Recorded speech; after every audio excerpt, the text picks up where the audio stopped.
it's Melissa here, and I'm so happy to be back with you again at the Scrappery.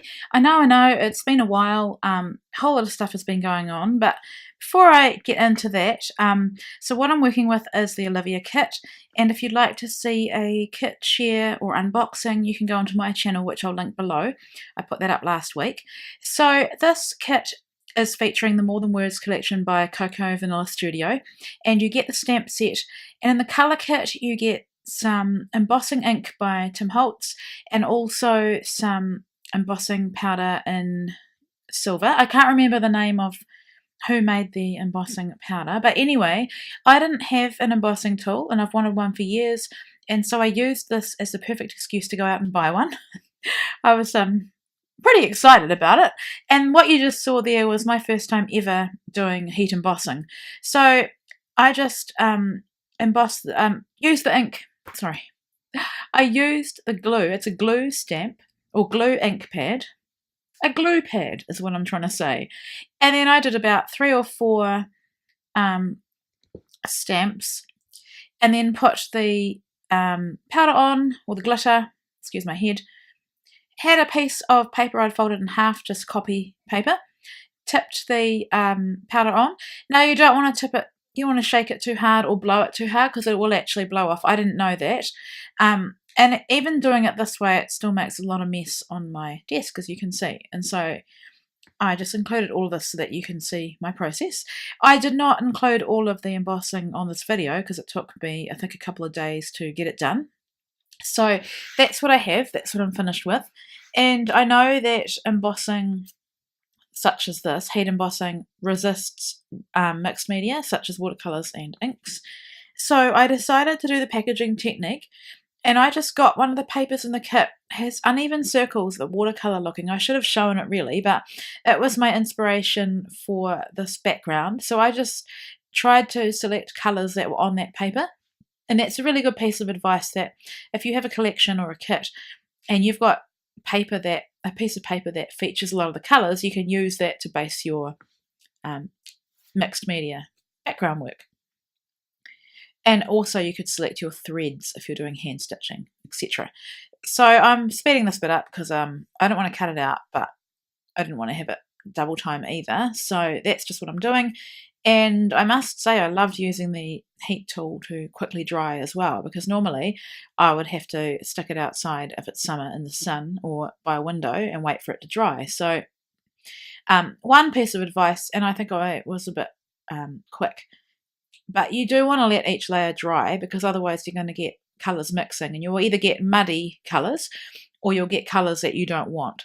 So I think if I didn't have such a huge time pressure on this, because I'm very aware that I think I'm, a month late from when this kit arrived, and that's because I got sick for 2 weeks, and my youngest has been sick as well, and also with work, and things just get so crazy. I think this layout must have taken me about 3 days to make.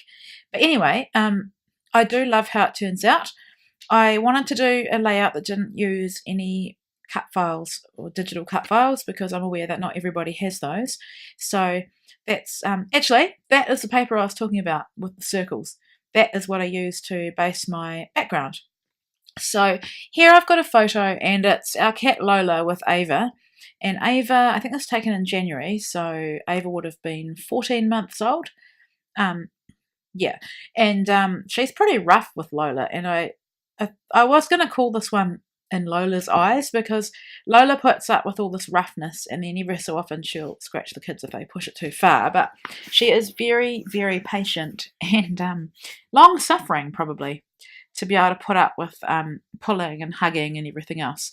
So it's a really sweet little photo, and I took 2 photos. I think I blurred out Ava in the background slightly of this one and made Lola the focus, but I have another one I think I've scrapped before where Ava's the main focus.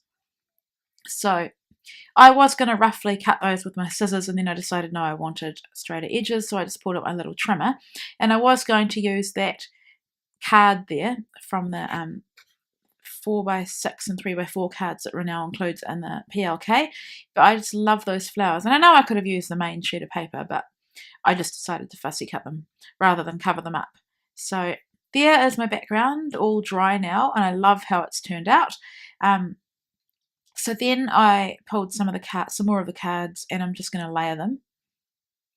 Of course, I'm wanting to work really quickly because I don't have that much time. So once I'm happy with those positions, I just pull out my stapler, just an office stapler, because I didn't even think about using my other one, and staple them. And here I thought, because it was like a ledger piece, and so I've just used my notebook punch to give a little bit of interest to the edges and ruffling them up a bit.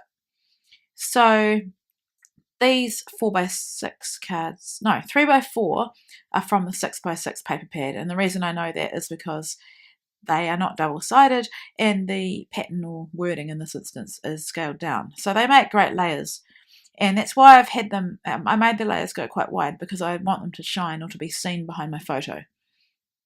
So that's where I'm adding my stapling and just fiddling around.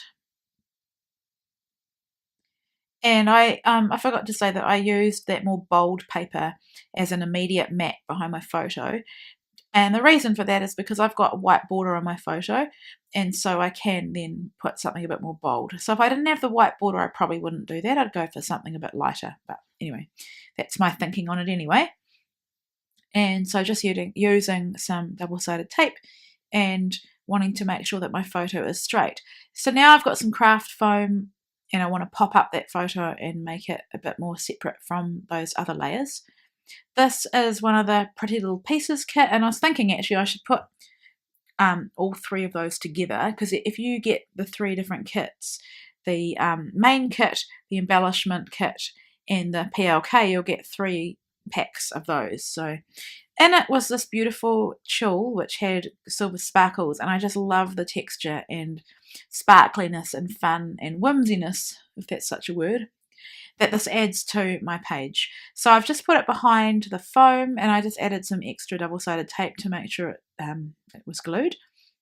And you can't see it, or you may be able to actually if this was, I'm only looking at the small screen of course as I'm voicing over, but I'm hoping you can see it.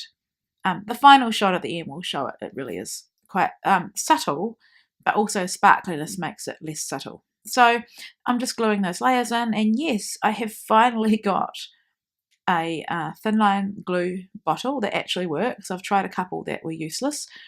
This one is the one that most of you have, so I'm sure it will work. And then I've put, I think it says love this, a little sticker, and little moments, little phrase sticker from the sticker sheet. And now I'm just trying to work out what I'm going to do for embellishment. I had a sequin land there that had come out of that little Pretty Little Pieces, so it will end up there, and I'll add more later.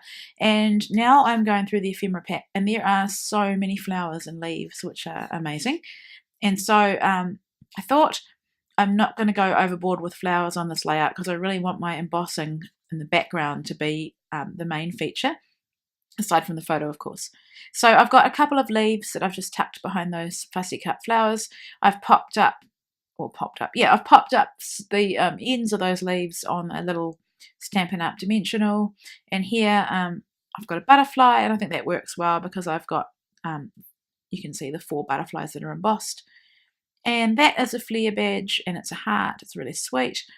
And then I found this little gorgeous little cluster of flowers, and I just like the way it pokes out, or peeks out I should say, from behind the layers of paper. So here are the sequins, and the colours are absolutely beautiful. There's a peachy coloured ones, and silver, and kind of iridescent white ones, and they just go so well with the colours that I've done in the watercolouring, and I must say it's because I've based it on that paper from the kit.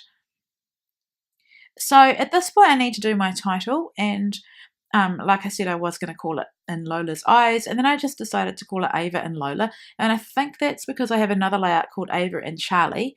Yes, we have Charlie and Lola, they're our cats, and it's quite simple and quite sweet, and I really wanted to use those beautiful enamel thickers. I think they're Dear Lizzie. And so my final touch is just to add some tinsel colour shine, which is a dark sort of pewter colour, and that's my layout. So I hope you enjoyed watching this process, and I'm going to endeavour to get another video done really quickly because I love this kit so much, and hopefully I've inspired you. So I would be I will be back again soon. Take care.